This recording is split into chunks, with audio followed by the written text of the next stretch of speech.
Welcome back to Shapes of Grief, everybody. I'm delighted today to be joined by Lord Mayor Hazel Chu. Lord Mayor, you're very Hi, everyone. welcome. Thank you, Liz, for having me. So And hi, everyone. this is a little bit of a different conversation because normally we kind of take our time and we ease gently into the conversation around grief. But today I'm aware we have a time constraint. When you're Lord Mayor, you're very busy. So we're going to dive right in and we're going to look today at the subject of racism and grief. And Hazel, I reached out to you because I'm aware that you've been subjected to a lot of racism, particularly in recent months, since you've been holding the position of Lord Mayor of Dublin, and your profile obviously is, people are more aware of you and because of your profile. But I'm sure that racism is something that you've been experiencing probably for a very long time. Would that be right? Yes, but also I like to preface the fact that it's been sporadic growing up. It hasn't been constant, and it's not like I hate this narrative of people saying, "Oh, she's such a race baiter," or she uses racism as every angle. The thing is, I know for a fact, being Irish, born and raised here, that the majority of Irish people are not racist. They're really lovely. They're really supportive.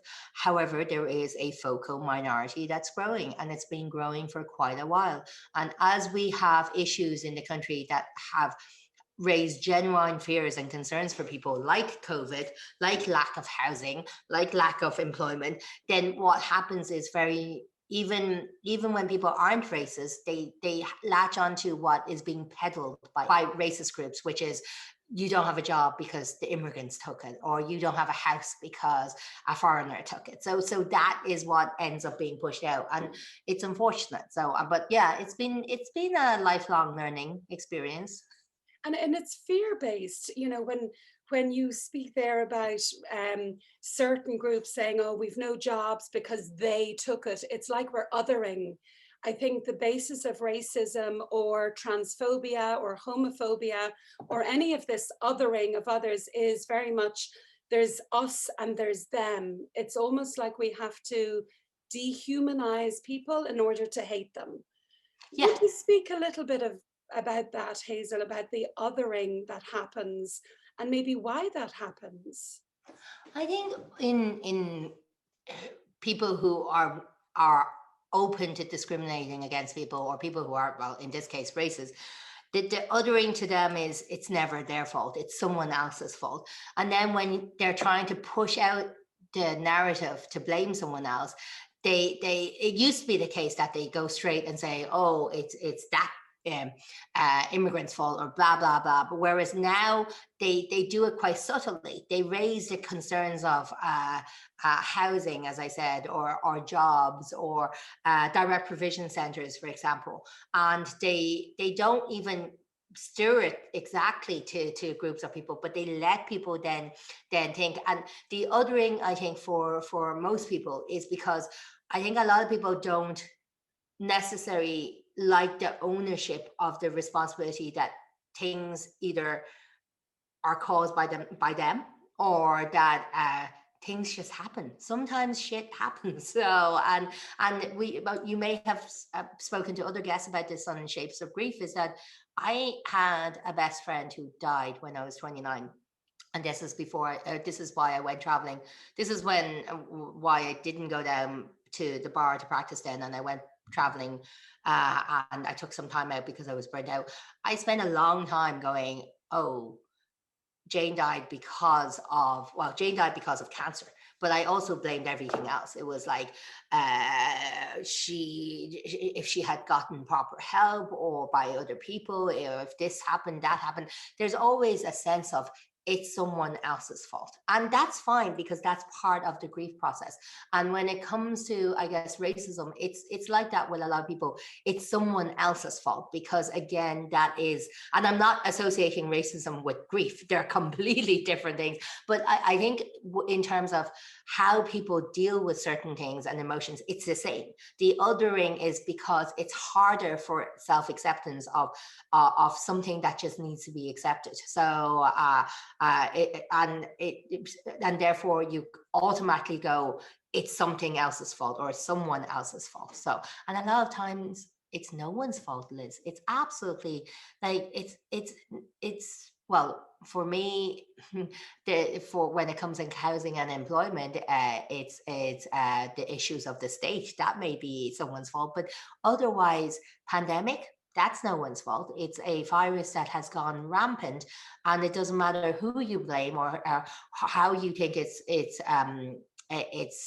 immigrants or not. It's not. So and that's what we need to start understanding, that I'm not saying that certain shitty things happening when people do it, they don't have to take responsibility. I'm saying that there are certain shitty things happening that people, there's no one that can take responsibility, that it just happens. So, and I think that's really hard for people to digest, because there is a similarity with grief. You know, when someone dies, if our child dies, for example, we want to make meaning, we want to find a reason. And for some of us, it's really hard to just accept shitty things happen, people die, bad things happen to good people. It's much easier to go, there's the fault. And then maybe that keeps me safe or keeps me protected if I can blame somebody else. But yeah. something, an angle I wanted to explore with you today, please, is like, as humans, one of our fundamental needs is to be connected to people and to feel like we belong. And what is it like to be told, because of your ethnicity, by certain groups of people, that you don't belong? You know, we see this in so many different sectors of society, when we're always promoting white heterosexuality, cisgender, you know, and that everyone else is somehow, and males a lot of the time as well, for women, for people who are not white, for people who are not heterosexual. We're often told in all the images we see in the Hollywood movies that somehow we don't belong in there when we don't see ourselves represented. I saw there was a post by a BBC journalist on Twitter last night, which broke my heart. It was her going, applying, not applying, but signing up to a match dating website. And she's disabled. And then when she got the reply was very much, we don't think we can find someone that could love you because of your disability, and it would be hard for us to match. But when we have a special section and brand build up, we'll go and find you then.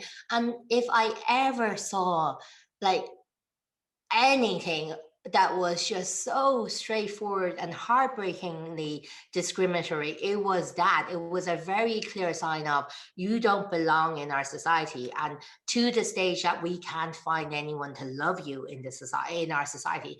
And it made me kind of wonder, and this is the thing, I've been made several times to feel in my life as I don't belong. I've been that kid looking in the mirror where I go, I wish I was a different color. But to see something like that sent to you by a profit organization, I got so angry. I got so angry for the individual, because it was just, and the worst part was, it has come to the stage where we are obviously thinking like that profit making companies, or companies that make a profit on finding love for people, can come out with bullshit like that. And it's just really, really frustrating, because I thought we had been long past the stage where we are so discriminatory against it. It was the type of thing that you would have probably seen in the 50s and went, oh, that's horrible, but it's also Shocking. A sign of the times.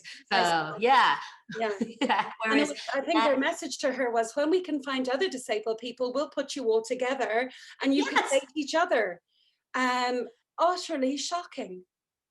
it was awful. And it's just, and it goes back to that whole belonging, and that you can, and recently I chaired a meeting on Monday, actually just gone, a special Dublin City Council meeting on travellers accommodation, because we have been so bad and poor towards the traveller community in the state. We have actively discriminated against them and segregating them. And my closing line was very simple. We either do something about this now and build better accommodation and provide better for our citizens and residents, or we are rubber stamping racism. So, and this is what we need to start, why we need to start talking about these issues, or we need to continue talking about these issues, and we need to talk about solutions as well. We can't just say, oh, well, let's talk about the issues and all have a rant about it. It's the solutions on what we can do. So Monday's meeting was very clear on these are the top 5 things you can do when it comes to travelers accommodation to make people not feel isolated, to not make them feel segregated, and not to enable that discrimination.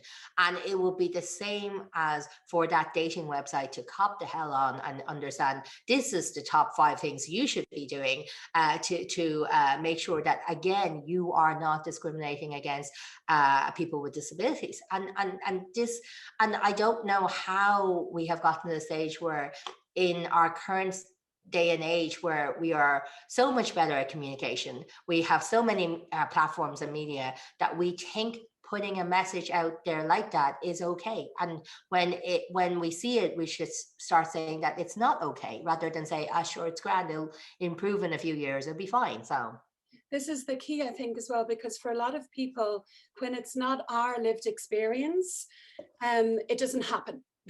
You know, when it's not my lived experience, it doesn't exist. And similarly, on Twitter yesterday, I saw a post from a woman who is a professor and a consultant ear, nose and throat specialist. And she was interviewed by the BBC with a colleague, and her name was given, let's just say Jane Doe, and his name was Professor John Doe, a consultant ear, nose and throat specialist. Now, they're both exactly the same qualifications. She just had her name. He had all the titles and paraphernalia that went with it. And she called it out very politely, going, this has to stop, you know. And the amount of, well, men, because it's not their experience, who said, you're making a mountain out of a molehill. It was just a back office mistake, and this doesn't happen. But the truth is, it happens all the time, you know. And I think we need to, I think any of us, you know, maybe women get it a little bit because we experience misogyny. So it's like, okay, well, if I can apply that to something else, you know, we can begin to empathize and imagine what it's like. You know, you mentioned fat shaming once in an interview I saw you in. And it's, again, unless you've been the recipient of fat shaming, you don't believe it's a thing, you know. And so this brings me to my point, and I do have one, that it's not enough not to just be, well, I don't fat shame, or I'm not racist, or I'm not homophobic. We have to actively be anti-racist and anti-homophobic. So would you speak a little bit about why that is so important, Hazel?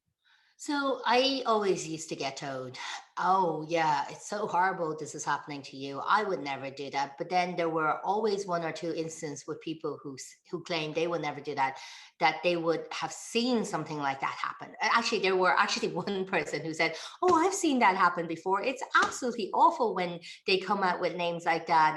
And I was once in, the story was that the person was once in a restaurant where they heard it right in the table next to them of someone being racially abused. And he goes, it's absolutely awful, isn't it? Like, I don't condone that at all. And I remember saying to the person, did you tell them to stop? And they just went, no, it's none of my business. And I said, well, this is the thing. You're currently making a comment about how it's not right. And you know it's not right. And you yourself won't condone it. And however, you're not willing to step in. And I'm not telling everyone to go and be a busybody kind of interfering in everyone's business. But equally, if you see a child being beaten in a shop, if you see a wife being beaten in a shop, or if you see someone of color being beaten in a shop, if you don't want to go in and step in and stop the person because you think there's harm there that may be caused to you, the least you're going to do is call the cops. So like on any human level, you're going to call the police and you're going to say, well, listen, this is not right, and I'm going to, and that's what I mean by there is no innocent bystander when it comes to discrimination, when it comes to abuse of any sort, because you're either helping to tackle the problem and solve the issues that we have in society, or you could become part of it. I'm not saying that you're part of it by being you're contributing to it, absolutely not.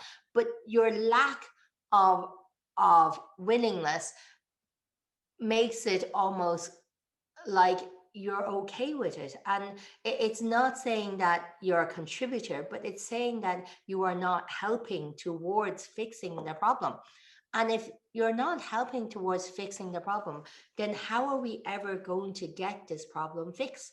Because a lot of people kind of would always go, oh no, that's not an issue of mine, or that's not my business to interfere with. But the fact remains, every one of us is part of a community and part of society, and we don't get to claim the ones that we're happy we don't get to claim which rules that we're happy to abide to and which ones we're not.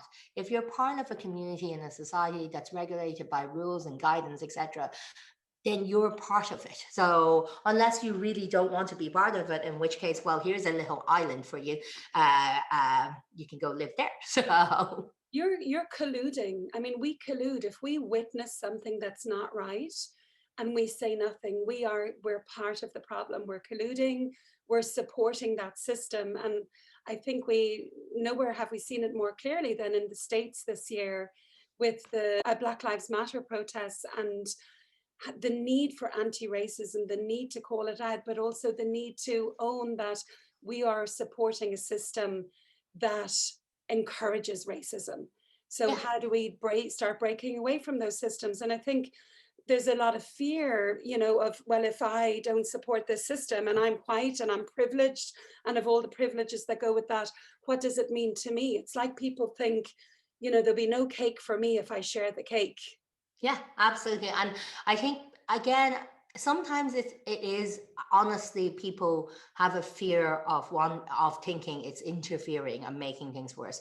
And if you have that fear, what I would recommend is just make sure you find out, be led by the user as well. A lot of times, a lot of people go, oh, that person doesn't want me to interfere or complain, and it's none of my business. But then ask the certain individual that's being discriminated against, whether it's racism or sexuality or religion or gender. Ask them, listen, how are you doing? Do you need a hand? Like, can I, that stuff that's happening to you shouldn't happen. I'm going to go report it. If you don't want me to, let me know. So, and that's the support we need to start building into a society. It's like, it's back to basics. It's almost like school, where if you're a kid and you see another kid being bullied, like, you may not want to be the person that goes to teacher, but you may well have to, because that kid that's being bullied, the last thing that they feel is the sense of worth or sense of support, and it's our jobs to look after each other when it comes to building a society that's functional and working. Yeah. I think one of the main parallels that I would draw with the grieving process is what can be really painful for people when they've experienced a loss and they're grieving is when other people don't understand it or can't see it, or maybe think, Or well, tell you what you should be doing.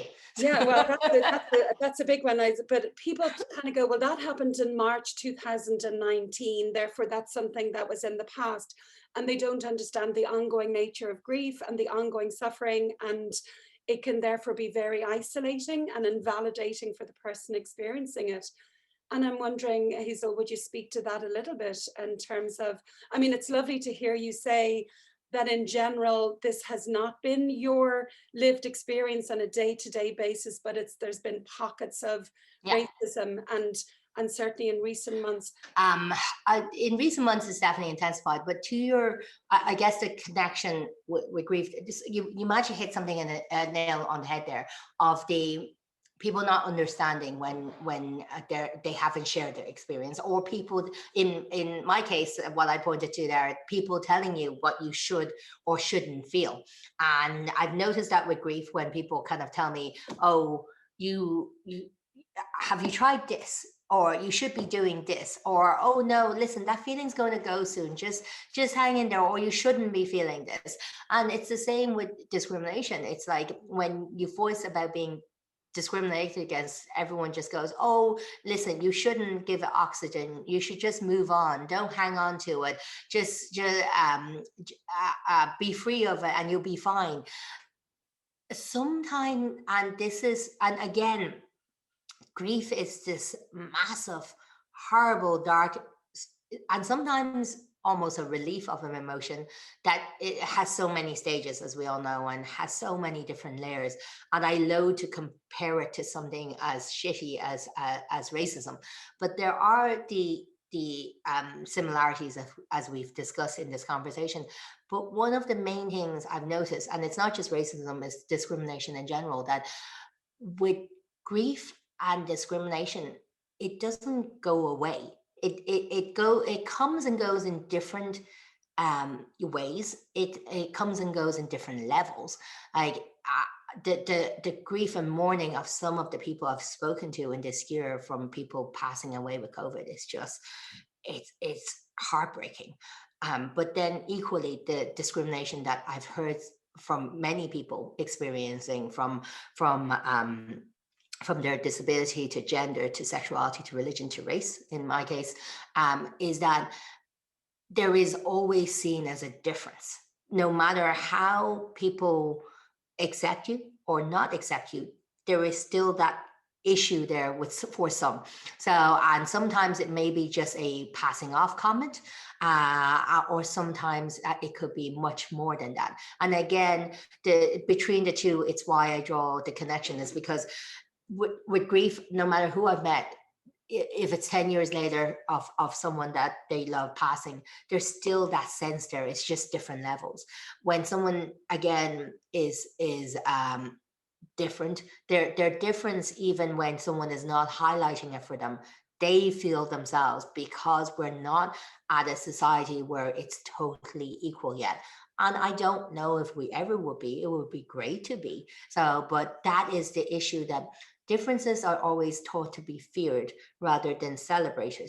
And until we start learning how to celebrate it, you will always have that horrible feeling and societal kind of negativity towards it. So, and I agree with you. I don't know, will it ever be resolved? But at the very least, that we can acknowledge it's a problem and it exists, means then that it's not an undercurrent that nobody's acknowledging.